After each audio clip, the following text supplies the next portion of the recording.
Hello guys, welcome to your channel Hima study. आज की इस वीडियो में हम बिहार जीके के मोस्ट इंपोर्टेंट प्रश्नों को करेंगे। इससे पहले वाली वीडियो में हमने 400 प्रश्नों को कर लिया है। अब हम उसके आगे के प्रश्नों को करेंगे, तो आइए शुरू करते हैं। प्रश्न 401, हर्यक वंश के उपरांत मगध पर किस वंश की सत्ता स्थापित हुई? सही आंसर है ए, शिशुनाग वंश की सत्ता स्थापित हुई। प्रश्न 402, सर्वप्रथम मगध के किस शासक ने गिरि वंश के अतिरिक्त वैशाली को भी अपना राजधानी बनाया? इसका सही आंसर है डी, शिशुनाग ने। प्रश्न 403, किस शासक ने पाटलिपुत्र को पुनः राजधानी बनाया? तब से मगध साम्राज्य की राजधानी पाटलिपुत्र ही रही। इसका सही आंसर है सी, कालाशोक ने। प्रश्न 404, द्वितीय बौद्ध संगीति का आयोजन किसके शासनकाल में हुआ था? इसका सही आंसर है डी, कालाशोक। कालाशोक के शासनकाल में 383 ईसा पूर्व में हुआ था। प्रश्न 405, द्वितीय बौद्ध संगीति का आयोजन कहाँ हुआ था? द्वितीय बौद्ध संगीति का आयोजन पाटलिपुत्र में वैशाली में हुआ था। इसका सही आंसर है ए। प्रश्न 406, द्वितीय बौद्ध संगीति की अध्यक्षता की थी? इसका सही आंसर है ए, द्वितीय बौद्ध परिषद राजा कालाशोक के संरक्षण में आयोजित की गई थी और इसकी अध्यक्षता साबकमीर ने की थी। प्रश्न 407, नंद वंश का संस्थापक था? तो नंद वंश का संस्थापक सही आंसर है ए, महापद नंद। नंद वंश भारत के प्रथम सम्राट थे। प्रश्न 408, मगध के शासक को कालिकांश, परशुराम अवतार, क्षत्रियों का नाशक, सर्वरक्षता, एक छत्र और एक राट कहा गया है? तो इसका सही आंसर है बी, महापद्मनम नंद को। प्रश्न 409, नंद वंश का अंतिम शासक था? नंद वंश का अंतिम शासक, इसका सही आंसर है सी, घनानंद था। प्रश्न 410, प्रथम बौद्ध संगीति का आयोजन किसके शासनकाल में हुआ था? इसका सही आंसर है बी, प्रथम बौद्ध संगीति का आयोजन अजातशत्रु के समय में हुआ था। ऐसी ही वीडियो देखने के लिए वीडियो को लाइक करें, शेयर करें, सब्सक्राइब करें। प्रश्न 411, प्रथम बौद्ध संगीति का आयोजन कहाँ हुआ था? प्रथम बौद्ध संगीति का आयोजन, इसका सही आंसर है ए, राजगृह गिरिवंश के समय में हुआ था। प्रश्न 412, प्रथम बौद्ध संगीति की अध्यक्षता किसने किया था? इसका सही आंसर है ए, इस संगीति का अध्यक्षता महाकश्यप ने की थी। प्रश्न 413, मगध साम्राज्य में कालीन का विलय सर्वप्रथम किसने किया था? इसका सही आंसर है डी, महापद्मनंद ने। उन्होंने कलिंग सहित कई राज्यों पर विजय प्राप्त की। प्रश्न 414, निम्नलिखित में से मगध का कौन सा राजा सिकंदर महान का समकालीन था? इसका सही आंसर है बी, सिकंदर के आक्रमण के समय लगभग संपूर्ण उत्तर भारत पर नंद वंश का शासक था तथा उस समय धनानंद मगध का शासक था। प्रश्न 415, निम्नलिखित में से किस राजा ने पाटलिपुत्र को बसाया था? इसका सही आंसर है डी, उदयन ने पाटलिपुत्र को बसाया था। प्रश्न 416, मगध के शासक अजातशत्रु ने किसके आक्रमणों के प्रतिरोध में गंगा और सोन के संगम पर अवस्थित पाटलिपुत्र ग्राम को सुरक्षित तथा किलों को सुसज्जित किया, जो आगे चलकर पाटलिपुत्र नगर बना? इसका सही आंसर है सी, वैशाली के ब्रंजियों के। प्रश्न 417, मौर्य साम्राज्य का संस्थापक था? इसका सही आंसर है डी, चंद्रगुप्त मौर्य। चंद्रगुप्त मौर्य ने 322 ईसा पूर्व में मौर्य साम्राज्य की स्थापना की थी। प्रश्न 418, मौर्य साम्राज्य की राजधानी थी? मौर्य साम्राज्य की राजधानी, इसका सही आंसर है बी, पाटलिपुत्र। प्रश्न 419, चंद्रगुप्त मौर्य ने मगध की सत्ता किसकी सहायता से प्राप्त की?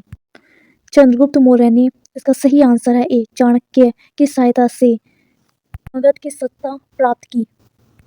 प्रश्न 420, मौर्य साम्राज्य की स्थापना हुई?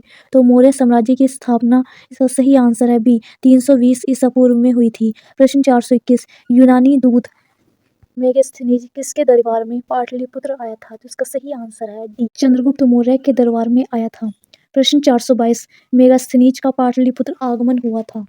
इसका सही आंसर है बी, 315 ईसा पूर्व मेगास्थनीज का पाटलिपुत्र आगमन हुआ था। प्रश्न 423, चंद्रगुप्त मौर्य के दरबार में मेगास्थनीज को भेजने वाला शासक था? इसका सही आंसर है बी, सेल्यूकस। प्रश्न 424, किस शासक के शासनकाल के समय मगध पर 12 वर्षों का भीषण अकाल पड़ा था? इसका सही आंसर है डी, चंद्रगुप्त मौर्य के समय में 12 वर्षों का भीषण अकाल पड़ा था। प्रश्न 425, चंद्रगुप्त मौर्य का प्रधानमंत्री था?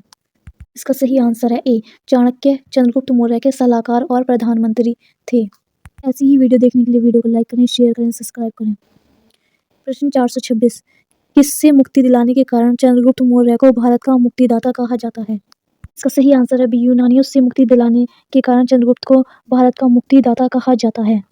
प्रश्न 427 वह स्रोत जिसमें पाटलिपुत्र के प्रशासन का वर्णन उपलब्ध है वह है।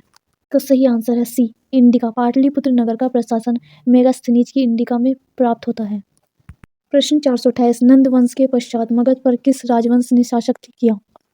इसका सही आंसर है ए, नंद वंश के पश्चात मगध पर मौर्य राजवंश ने शासन किया था। प्रश्न 429 मेगास्थनीज की पुस्तक का नाम क्या है? इसका सही आंसर है ए, मेगास्थनीज की पुस्तक का नाम इंडिका है। प्रश्न 430 अर्थशास्त्र के लेखक हैं। इसका सही आंसर है बी, अर्थशास्त्र के लेखक कौटिल्य है। प्रश्न 431 पाटलिपुत्र की शासन व्यवस्था का विस्तृत वर्णन किस विदेशी यात्रा के वेतंत्र में मिलता है? इसका सही आंसर है सी, मेगास्थनीज में मिलता है। प्रश्न 432 चंद्रगुप्त मौर्य के उपरांत मौर्य साम्राज्य का शासक बना। इसका सही आंसर है सी, मौर्य साम्राज्य का शासक बिंदुसार बना था। प्रश्न 433 किस मौर्य शासक के दरबार में आजीवक भविष्यवक्ता पीगलवक्स रहता था? इसका सही आंसर है बी, बिंदुसार के समय में। प्रश्न 434 अशोक द्वारा अपने पड़ोसियों के साथ मैत्रीपूर्ण संबंधों का उल्लेख मिलता है। पड़ोसियों के साथ मैत्रीपूर्ण संबंध, इसका सही आंसर है सी, शिलालेख 13 में मिलता है। प्रश्न 435 तृतीय बौद्ध संगीति का आयोजन किसके शासनकाल में हुआ था?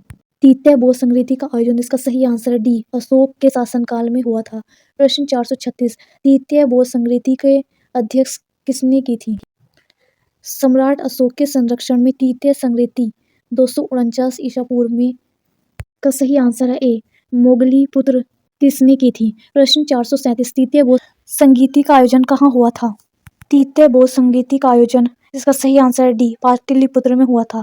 प्रश्न 438 तृतीय बौद्ध संगीति का आयोजन कब हुआ था? तो तृतीय बौद्ध संगीति का आयोजन 251 ईसा पूर्व में हुआ था। प्रश्न 439 किस मौर्य शासक ने कलिंग पर विजय प्राप्त की थी? इसका सही आंसर है सी, अशोक ने कलिंग पर विजय प्राप्त की थी। प्रश्न 440 किस युद्ध में हुई भारी तबाही तथा जान माल की हानि को देखकर अशोक का हृदय परिवर्तन हुआ और उसने युद्ध नीति त्याग कर धर्म नीति की घोषणा की थी? इसका सही आंसर है ए, अशोक का हृदय परिवर्तन कलिंग के युद्ध में हुआ था। प्रश्न 441 अशोक का धर्म था। अशोक का धर्म, इसका सही आंसर है ए, नैतिक आचार संहिता था। प्रश्न 442 मौर्य साम्राज्य का केंद्रीय न्यायालय कहाँ स्थित था? इसका सही आंसर है बी, मौर्य साम्राज्य का केंद्रीय न्यायालय पाटलिपुत्र में स्थित है। प्रश्न 443 अशोक ने अपने धम्म यात्रा के अंतर्गत सर्वप्रथम किस जगह की यात्रा की? का सही आंसर है सी, बोध गया की यात्रा की थी। प्रश्न 444 अशोक ने अपने धम्म यात्रा के अंतर्गत बोध गया की यात्रा अपने राज्याभिषेक के किस वर्ष में की थी? इसका सही आंसर है बी, 10वें वर्ष से में की थी। प्रश्न 445 अशोक के स्तंभ लेख बिहार के किस जिले से प्राप्त हुए हैं? इसका सही आंसर है बी, अशोक के स्तंभ लेख बिहार चंपारण जिले से प्राप्त हुए हैं। प्रश्न 446 बिहार से प्राप्त होने वाले अशोक के स्तंभ लेख नहीं है। सही आंसर है सी, रुमीनदिया नहीं है। प्रश्न 447 अशोक के समय मौर्य साम्राज्य में प्रांत का उल्लेख मिलता है जिसमें से एक प्राची या प्राची प्रांत की राजधानी थी। इसका सही आंसर है डी, पाटलिपुत्र। प्रश्न 448 पाटलिपुत्र में स्थित चंद्रगुप्त का महल मुख्यतः बना है। इसका सही आंसर है बी, पाटलिपुत्र में स्थित चंद्रगुप्त का महल लकड़ी का बना हुआ है। प्रश्न 449 चंद्रगुप्त मौर्य का राजप्रासाद स्थित है। इसका सही आंसर है ए, कुम्भलहार पटना में चंद्रगुप्त मौर्य का राजप्रासाद स्थित है। प्रश्न 450 किस विद्वान ने चंद्रगुप्त मौर्य के राजप्रासाद के बारे में कहा है कि उनकी शान औकात का मुकाबला न तो सूसा और न ही बेतना कर सकते हैं? इसका सही आंसर सी, एरियन ने यह कहा है। वीडियो पसंद आई हो तो लाइक करें, शेयर करें, सब्सक्राइब करें। Thanks for watching.